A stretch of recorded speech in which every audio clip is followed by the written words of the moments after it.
নমস্কার আমার প্রিয় বন্ধুদের, স্বপ্নাস হোম কিচেনের সবাইকে স্বাগত জানাই। আজ একটা নতুন রেসিপি নিয়ে আবার আপনাদের সামনে হাজির হয়েছি। আজকে ডিমের একটা রেসিপি বানাবো, যে রেসিপিটা অত্যন্ত সোজা কিন্তু খেতে কিন্তু সুস্বাদু। আর ঘরে যদি মাছ মাংস না থাকে তাহলে এই রেসিপিটা বানিয়ে সহজেই দুপুরের মেনুটা কমপ্লিট করতে পারেন।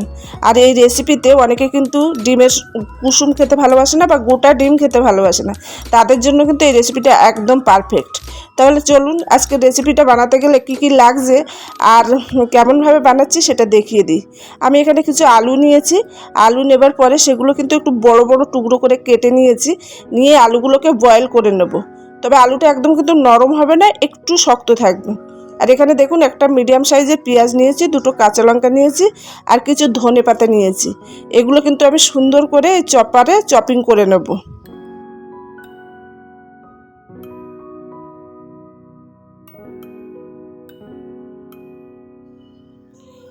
দেখুন এগুলো কিন্তু খুব সুন্দর মিহি করে আমি চপিং করে নিয়েছি। এখন একটা পাত্র নেব, যার মধ্যে আমি কিছু ডিম ফাটিয়ে নেব। আমি 3 জনের জন্য বানাচ্ছি বলে এখানে 3টে ডিম নিয়েছি। আপনারা যে কজন মেম্বারের জন্য বানাবেন সেই কটা ডিম নিলেই হবে। এখানে দেখুন 3টে ডিম ফাটিয়ে নিলাম। নিয়ে যে মশলাগুলো আমি চপিং করে নিয়েছিলাম, পেঁয়াজ ধনেপাতা আর কাঁচা লঙ্কা, সেগুলো এবার এর ভিতরে দেব। দিয়ে এর সাথে কিন্তু খুব ভালো করে মিক্স করে নেব। আর এখানে দিচ্ছি আমি স্বাদ অনুযায়ী একটু লবণ। এটাকেও এর সাথে খুব ভালো করে মিক্স করে নিয়ে নেব। এখানে আলুগুলো বয়েল হয়ে গেছে, আমি জল ঝরিয়ে নামিয়ে নিয়েছি।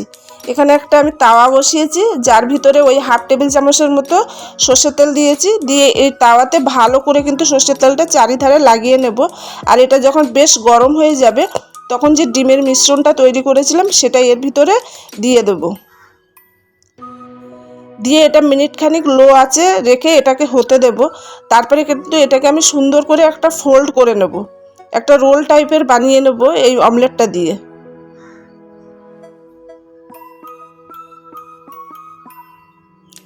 আরও যে অল্প একটু মিশ্রণ বাকি ছিল সেটাও কিন্তু এখন দিয়ে দিয়েছি এর মধ্যে।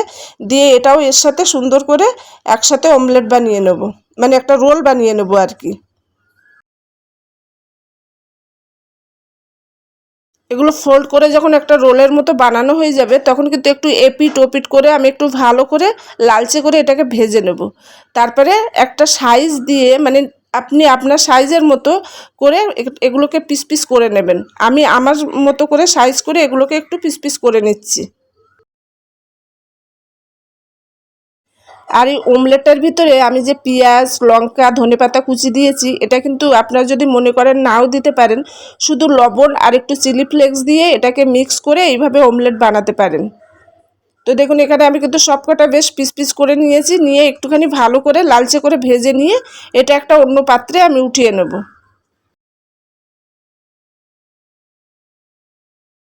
এখানে ডালনার জন্য আমি একটা মশলা বানিয়ে নিচ্ছি। কিছু কাঁচা লঙ্কা নিয়েছি, একটা টমেটো নিয়েছি, কিছু পেঁয়াজ কুচি নিয়েছি, 1 ইঞ্চি আদা নিয়েছি, আর 5-6 রসুন নিয়েছি। তার সাথে সাথে হাফ টেবিল চামচ জিরা, হাফ টেবিল চামচ ধনে, এগুলোকে একটা স্মুথ পেস্ট বানিয়ে নেব।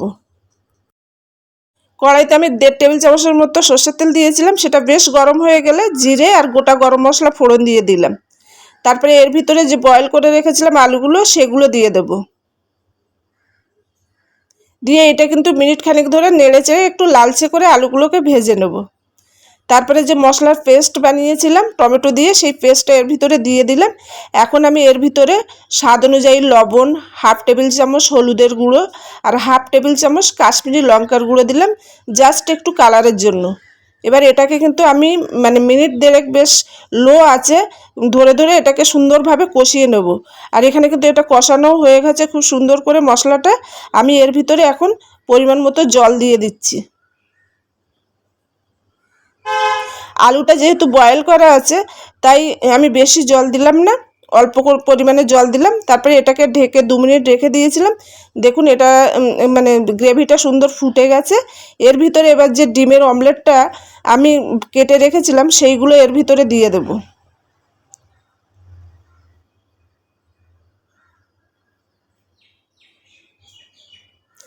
তারপর এটাকে এর সাথে ভালো করে মিশিয়ে নিয়ে এটাকেও 2 মিনিটের জন্য ঢেকে ফুটতে দেবো। দেখুন এটা কিন্তু খুব সুন্দরভাবে ফুটে গেছে আর রেসিপিটা আমার হয়েও এসছে। আমি এখানে একটুখানি ফ্রেশ ধনেপাতা কুচি দিয়ে দেবো। আপনারা যদি মনে করেন একটু গরম মশলা দিয়ে দিতে পারেন। এখানে কিন্তু ডিমের অমলেটের ডালনা আমার একদম পরিবেশনের জন্য রেডি। শুধু এক থালা গরম ভাতের কমতি আছে এখানে। আর এইভাবে একবার রান্না করে আপনার ফ্যামিলিকে খাওয়ান, তারা কিন্তু আপনার তারিফ করতে বাধ্য হবে। আর এই রেসিপিটা খুবই টেস্টি হয়, সময় কম লাগে আর ততটাই সুস্বাদু হয়। তো আপনারা একবার বাড়ি ট্রাই করুন। যদি ভালো লেগে থাকে আমার এই রেসিপিটা, তাহলে অবশ্যই আমার চ্যানেলটাকে সাবস্ক্রাইব করবেন, লাইক করবেন। আর আপনার যদি কোনো মূল্যবান বক্তব্য থাকে তো কমেন্টে জানিয়ে যাবেন। তাহলে আজকে আমি এইখানেই রাখছি, আবার আসবো আর একটা নতুন রেসিপি নিয়ে। ততক্ষণের জন্য আপনারা সবাই ভালো থাকবেন এবং সুস্থ থাকবেন।